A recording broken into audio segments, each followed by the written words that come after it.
Discover the heroes کے معزز دوستوں اور سامعین السلام علیکم۔ ناظرین، کیا واقعی 2020 میں قیامت کی نشانیاں پوری ہونے والی ہیں؟ کیا حضرت امام مہدی علیہ السلام کے ظہور کا وقت آ چکا ہے؟ یہ سب باتیں ہم جانیں گے آج کی اس ویڈیو میں، لہٰذا ویڈیو کو لاسٹ تک ضرور دیکھیں اور اپنے دوستوں کے ساتھ ضرور شیئر کریں۔ ناظرین اکرام، ویڈیو شروع کرنے سے قبل میں آپ کو ایک ایسے شخص کے بارے میں بتاتا ہوں جس نے بھرے مجمع میں خود کو امام مہدی ہونے کا دعویٰ کیا۔ اس شخص نے جب ذاکر نائک کے پروگرام میں کہا کہ میں ہی وہ مسیح ہوں جس کا سب کو انتظار تھا، آج میں کھل کر اس بات کا دعویٰ کرتا ہوں کہ میں ہی امام مہدی ہوں۔ یہ سن کر مجمع سکتے میں آ گیا اور اسے حیران کن نگاہوں سے گھورنے لگا۔ یہ باتیں سن کر سب ہنسنے لگے تو اس شخص نے اسپیکر سے کہا کہ آپ لوگ نہ ہنسو، مجھے اللہ تعالیٰ نے آپ لوگوں کی اس مشکل وقت میں مدد کرنے کے لیے بھیجا ہے۔ تو اسپیکر پر موجود صاحب نے کہا کہ آپ کو معلوم ہے کہ حضرت امام مہدی علیہ السلام عربی بولتے ہوں گے، لیکن آپ تو انگریزی میں بات کر رہے ہیں۔ تو مجمع پورا اس کی طرف دیکھنے لگا اور وہ پسینے سے شرابور ہو چکا تھا۔ پھر اس شخص نے سورۃ الفاتحہ پڑھنا شروع کر دی اور کہا مجھے عربی آتی ہے۔ ناظرین اکرام، اس شخص نے امام مہدی ہونے کا جھوٹا دعویٰ کیا۔ اس کے علاوہ بھی دنیا کی تاریخ ایسے لوگوں سے بھری ہوئی ہے۔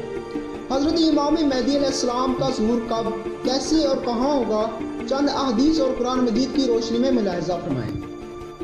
حضرت امام مہدی علیہ السلام کون ہیں؟ اس حوالے سے آپ کے سامنے ایک حدیث کا مفہوم بیان کرتے ہیں۔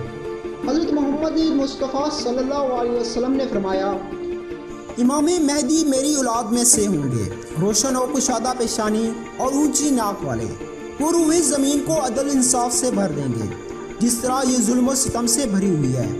وہ 7 برس تک زمین پر حکومت کریں گے۔ حضرت امام مہدی علیہ السلام کا ظہور اس وقت ہوگا جب امت مسلمہ شدید مشکلات سے دوچار ہوگی اور ہر طرف مسلمانوں پر عرصہ حیات تنگ کیا جا رہا ہوگا۔ چونکہ ان کے ظہور کے وقت کی علامات آپ صلی اللہ علیہ وسلم نے بیان کر دی ہیں، احادیث کے مطابق ان کا ظہور قیامت کے نزدیک ہوگا اور قرب قیامت کی چند علامات یہ ہیں: سورج کا مغرب سے طلوع ہونا، یعنی زمین کی گردش میں فرق واقع ہونا، رمضان کی پہلی رات چاند گرن اور 15 رمضان کو سورج گرن کا لگنا، سفیانی کا خروج ہوگا، یہ سفیان کی اولاد میں سے ایک شخص ہوگا، یہ بے شمار لوگوں کو قتل کرے گا اور اس کا لشکر بیدہ کے مقام پر زمین میں دھنس جائے گا۔ بیدہ مکہ اور مدینہ کے درمیان ایک جگہ ہے۔ مشرق میں 3 سے 7 روز تک آگ کا جاری رہنا۔ روایات میں آتا ہے کہ یہ نشانی صحابہ کے دور میں پوری ہو چکی ہے۔ معزز خواتین و حضرات، آج کی موجودہ صورتحال کو مد نظر رکھتے ہوئے اگر تجزیہ کیا جائے تو بہت ساری باتیں اس نقطہ پر آ کر ملتی ہیں کہ واقعی حضرت امام مہدی علیہ السلام کے ظہور کا وقت قریب آ چکا ہے۔ یہ وہ نشانیاں ہیں جو موجودہ صورتحال میں پوری ہوتی دکھائی دے رہی ہیں۔ اور 20 نومبر 1979 میں رونما ہونے والے واقعے میں خانہ کعبہ کو یلغار بنانے کا واقعہ پیش آیا تھا، جس میں امام کعبہ کو قتل کرنے کی کوشش کی گئی تھی۔ اس واقعے میں یہودیوں نے اپنی خوشی کا اعلان کیا اور اس واقعے کو بھی قرب قیامت سے جوڑا جاتا ہے۔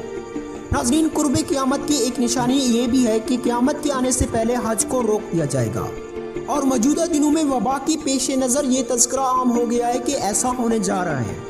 حضرت امام مہدی علیہ السلام کا ظہور 40 سال میں ہوگا۔ اس لحاظ سے 1979 کے واقعے سے لے کر 2020 کے عرصہ کو گننا شروع کریں تو 40 سال پورے ہوتے دکھائی دیتے ہیں۔ اور دوسرا یہ کہ مسلمانوں پر عرصہ حیات تنگ کر دیا جائے گا۔ تو آپ دنیا کے کسی بھی خطے میں چلے جائیں تو آپ کو مسلمانوں کے حقوق پامال ہوتے دکھائی دیں گے، اور ساتھ میں مسلمانوں کی نسل کشی کی جا رہی ہے۔ اور قرب قیامت کی نشانی میں سے ایک نشانی یہ بھی ہے کہ رمضان کے مہینے میں 1 اور 15 تاریخ کو سورج اور چاند گرہن کا لگنا ہے۔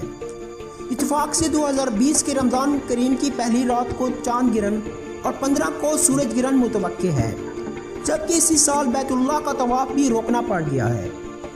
کیا یہ تمام واقعہ اس بات کی جانب اشارہ نہیں کر رہے کہ قیامت نزدیک ہے اور امام مہدی علیہ السلام کے ظہور کا وقت آ چکا ہے؟ ناظرین، یہ تھی آج کی ہماری ویڈیو پسند آنے کی صورت میں اسے زیادہ سے زیادہ لائک اور شیئر ضرور کریں، اور اس طرح کی مزید ویڈیوز دیکھنے کے لیے ہمارا چینل سبسکرائب کریں اور ساتھ دیے گئے بیل کے آئیکن کو بھی پریس کر دیں تاکہ ہماری نئی آنے والی ویڈیو سے آپ فائدہ اٹھا سکیں۔ ملتے ہیں ایک نئی ویڈیو کے ساتھ، تب تک کے لیے اللہ حافظ۔